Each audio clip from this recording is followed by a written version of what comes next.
people will come along and trim the horses, like the front part of the mane, the fringe, because they think it gets in their eyes, whereas it serves a natural purpose to keep away flies, because without that there, especially in the summer, the flies are all over his eyes, and it's really annoying for the horse because they can't, they haven't got hands, so they can't.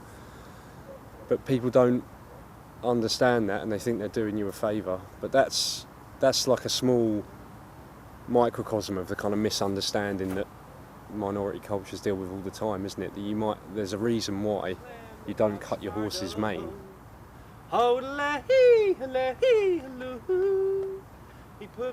There's an appeal in gypsy ways. That's why the young people tend to hang on to it. Wide open spaces all around me, and the moon and stars up above.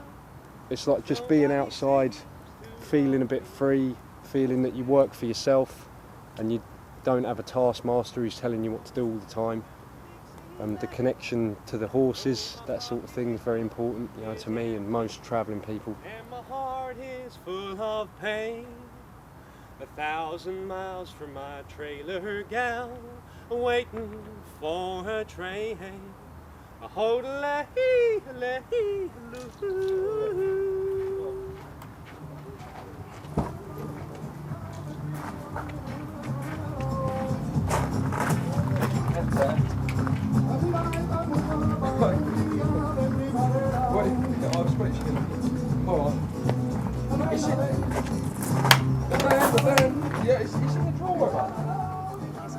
My name's Damien Labar, and this is where I grew up. Not in this field, but on this piece of land that my granddad owns. So it means a lot to me. Travellers value the horses very highly. Second thing about the horses is, you couldn't pull a wagon without a horse. You couldn't pull a trolley or a cart without a horse. Plus, it's a bit of their wealth. Plus, it tied them together because they would chop and deal horses. That's why these gypsy horse fairs have been so popular, like Appleby. They've all tried to close it over several times over the years, but now it's even more popular than ever because the amount of travellers has increased going up there, plus all the amount of people, the onlookers. They send coachloads of people up there. The same people, I don't want to know anything about travellers any other time, but for two days in June, they like to go up and take pictures of them. Horses are very respected, probably second only to humans amongst gypsy people, above dogs or other animals. They're considered to be a noble animal, and for so long gypsy people's life depended on the horse as a mode of transport, and the economy of buying and selling horses, that respect has always been there. I hope it stays there. My horse is called Nobby, and this horse is... What's this horse? Hey.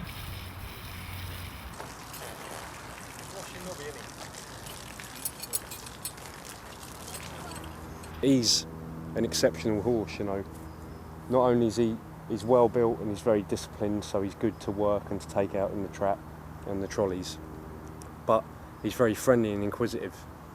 And if he's just in the field, eating or passing the time like he does, you've only got a whistle and he's over in seconds, to come and say hello.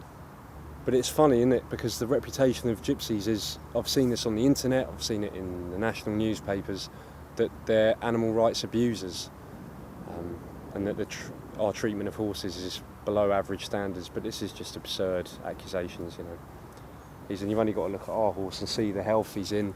He's probably carrying a bit too much weight because we spoil him.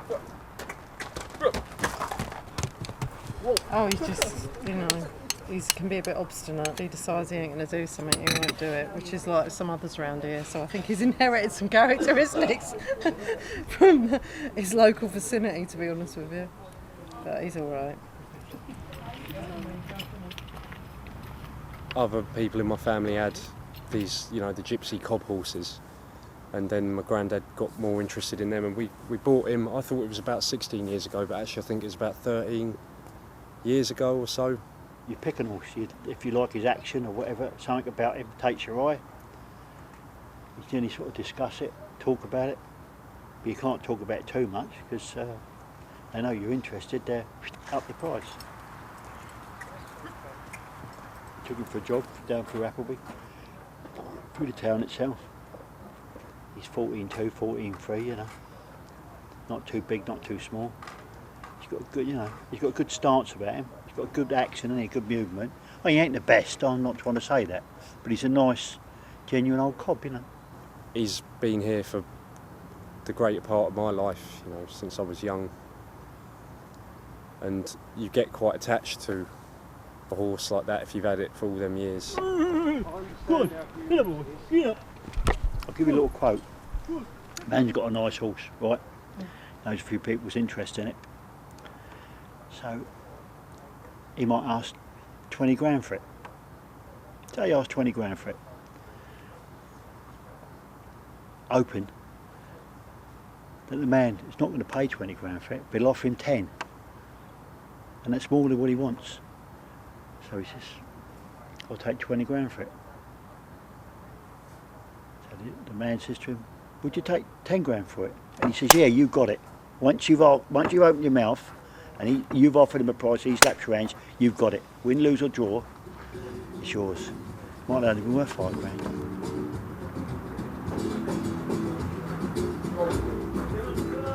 Most weddings, when people's having a few drinks, they always end up dealing. That's why lots of travellers get flung out of pubs, because you get 3 or 4 and then they start dealing. They've got horses or vans or lorries or motors, and they're having a few drinks and they start holding the out and slapping hands and all the rest of it, and the old landlords are looking, you know, and they're, oh, I don't want none of this, you know. It's getting a bit rowdy, but it ain't, it's just the way they are. It's like they get a bit excited, don't they, you know.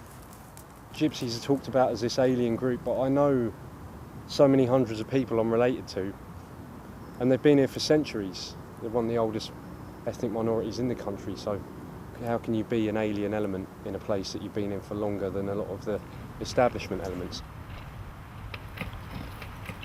When you think about what Gypsy people call wagon time, when they were still on the road and in horse-drawn wagons, your horse was what was your family's mode of transport. So it's obviously a very important thing, and to have water and access to grass for the horse is as important as having food for your family. But also the economy of buying and selling horses to people who had them for other uses, so heavy cob horses or like Shires and Clydesdales, which some Gypsy people have sold, were used for farm labour, for ploughing. Even when my mum was growing up, horses were still used, they were part of the work. Now the only sort of work, if you want to call it, is if they do any racing. It's just a pastime, isn't it, you know?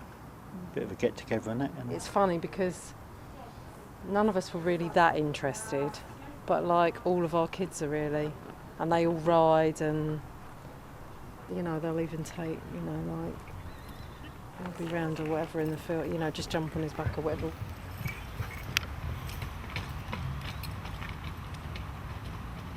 I don't know as much about horses as a lot of people in my family do. I was brought up not to have any fear of a horse. And I don't remember ever reading, it's one of the only things I know about that I haven't learned anything about from books, to be honest. I mean, I've studied lots of different things in my life at university, but this is something you just absorb from being around the animals when you're young, respect for them, cleaning them, simple things.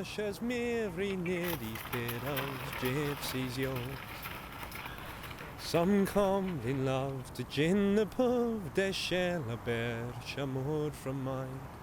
To have that possibility of moving is really important. To feel mobile, to feel potentially mobile, is almost has a spiritual importance for Gypsy people.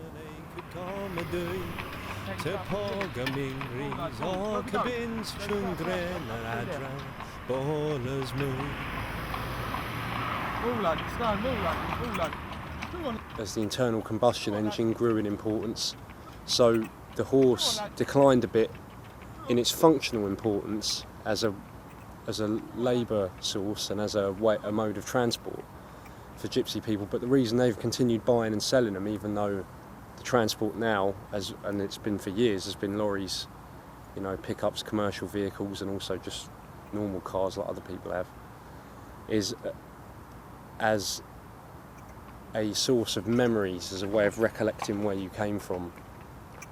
And that feeling of mobility that a horse symbolises is very important to Gypsy people.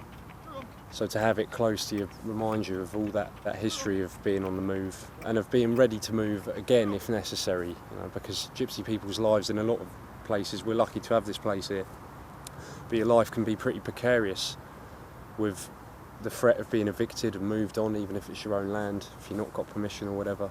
Is that consciousness of the past, but also an awareness of what the future might hold.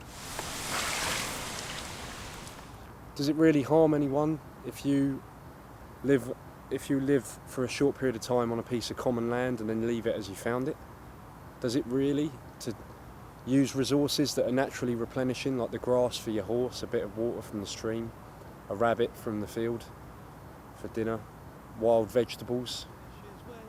It doesn't harm anybody. We casted Grai so conjurus asaradral pana to pend marchibin whispers talani shook above la pal.